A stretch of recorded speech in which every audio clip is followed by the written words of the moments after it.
Samedi 13 février, hippodrome de Paris-Vincennes, réunion 1, course 3, prix de Munich. Vous n'avez pas le temps de faire le papier? Soyez rassurés, on le fait pour vous. Commençons par écarter le 2 Héros Duchesne, plus performant sans ses chaussures. Belle Louise Mabon, le 9, qui devra s'élancer tout en dehors en première ligne. Et le 12, Nancy America, pas revu en piste depuis le mois de juillet. Il nous reste donc 10 concurrents.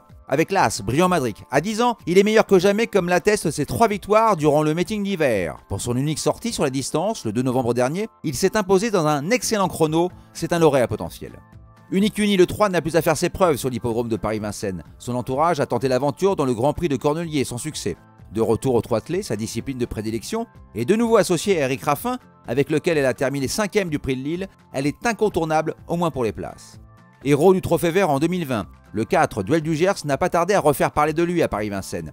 Il a déjà signé un succès cet hiver et surtout déféré les antérieurs, il n'est pas sorti des 4 premiers lors de ses 4 dernières tentatives. Même s'il manque de référence sur les 2100 mètres de la grande piste, il se doit de poursuivre sur sa lancée. Sur la distance qui nous intéresse, le 5, Violetto Jet, affiche 100% de réussite dans les 3 premiers. Deuxième du Prix de Lille et troisième du Prix du Luxembourg il y a 2 semaines, épreuve dans laquelle il affrontait des adversaires d'un autre calibre, il coche toutes les cases pour s'imposer, on fonce. Le dernier échec du 6 Canon Morge n'est pas à prendre au pied de la lettre, puisqu'il se retrouvait derrière un adversaire sur ses fins dans le dernier tournant et il n'a cessé de reculer. Jugé sur ses 75% de réussite dans les 5 premiers quand il évolue déféré des 4 pieds à Paris-Vincennes, il a les moyens de monter sur le podium. Jerry Môme, le 8, a causé une belle surprise en se classant 4e du Grand Prix de Cornelier à plus de 100 contre 1. De retour au Troitelet sur une distance où il n'a jamais conclu au-delà de la 2e place, il a quand même contre lui de rester ferré. Sa tâche ne sera pas facile. Passons au concurrent qui s'élance en seconde ligne. Le 10, B1 des Tirons réalise son meilleur meeting d'hiver avec une victoire et 2 accessits en 4 tentatives. Seulement voilà, il est bien plus tranchant sans ses chaussures et son entraîneur a décidé de ne pas le déférer, donc choix secondaire.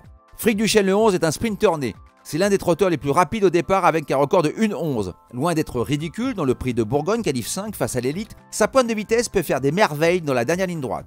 Quand le 13 Cap de Narmont vient du sud-ouest pour monter à la capitale, ce n'est pas pour visiter la Tour Eiffel. En 5 tentatives pieds nus à Paris-Vincennes, il affiche 80% de réussite dans les 5 premiers. Le seul bémol est son manque de référence sur les 2100 mètres de la grande piste. Et enfin le 14 Chianti, qui a signé sa meilleure performance sur la cendrée parisienne en se classant 3e du prix Jean-René Goujon. Avec un parcours sur mesure, il garde son mot à dire pour une 5e place, pas mieux. Vous avez bien tout noté? C'est le moment de parier. Notre conseil de jeu pour le prix de Munich, un I-Quintet Plus combiné en 7 chevaux, avec le 5, l'As, le 4, le 3, le 6, le 11 et le 14, le tout en flexi 25 pour la somme de 10,50 €. Alors, prêt à gagner et à décrocher la e-tirelire de 100 000 €? Pour cela, rien de plus simple. Rendez-vous sur PMU.fr et l'appli PMU.fr Epic. On vous dit à demain pour un nouveau numéro.